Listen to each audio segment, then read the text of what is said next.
So this is my $0 e-bike. The actual bike is worth nothing. It's about 25 years old. A lot has been replaced on it, so the bike does have value.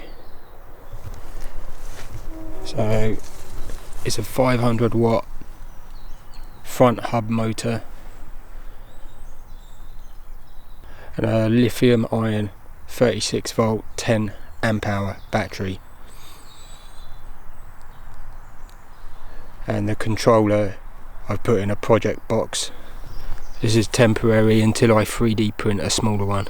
It still doesn't get in the way. So for safety, I put a torque arm on the front fork, because these Shimano forks are made of aluminium. So just as a safety measure, if the insert breaks, then hopefully the wheel won't come out spinning, and it could be a serious injury if the insert was to break.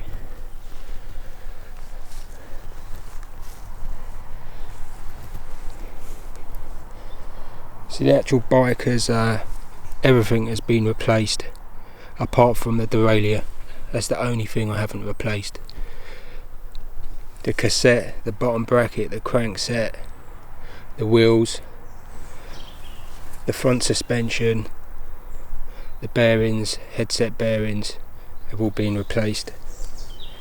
Also the rim brakes have been replaced to some newer Shimano Avero, and the front rim brakes, the stop-in performance is very good. So on the dashboard we've got the throttle control, which I cover with a bit of plastic because they're prone to leaking. So I normally have it covered like that. Unfortunately this cheap 500 watt motor controller does not have a display output, so I had to put my own odometer, speedometer on, which is a wireless system. There's a wireless sensor. Also battery capacity, you can tell from the thumb throttle. Also the battery indicator, but I've purchased a battery capacity LCD meter. It's just a positive and negative connection to the battery, positive and negative. Actually setting up the battery capacity was very difficult to start with because the manual isn't that clear, but I'll show you how I did it.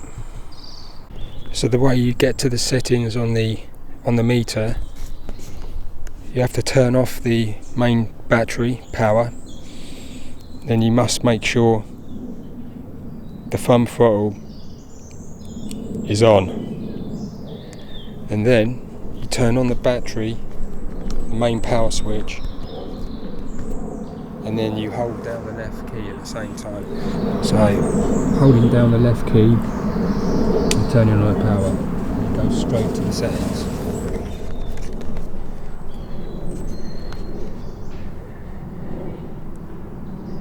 So you can change the string size. You can change the string size of the battery. Mine is a L10.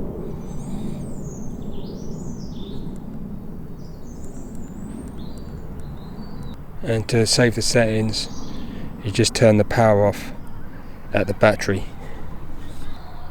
and you've got the battery capacity. So I've found when using the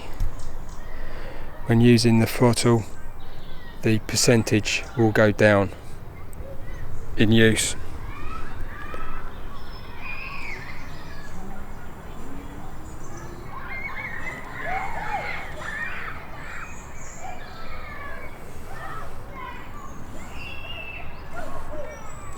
It doesn't show it there, but when you're driving along, the capacity will drop. So the only real way of knowing your battery capacity is not to use the throttle for a few minutes, or when you turn the bike on. but it's pretty good. It's a pretty good indication of when you should charge a battery. Normally I don't drop below 20% on first turn on, so I can do 21 miles or 20 miles with good power using the thumb throttle on maximum, and the actual top speed I've got is around about 20 mile an hour, depending on the gradient. It goes up hills easily, but any dirt track hills, if it's too steep, it's going to struggle, probably because of the tyre. I should really put knobbly tyres on, but this bike is used for commuting, so I'm quite happy using the supplied tyre. Until I get a problem, I won't change the tyre. It could be interesting in cold weather. Well, there we go. A 20 mile an hour, 500 watt, $300 e-bike.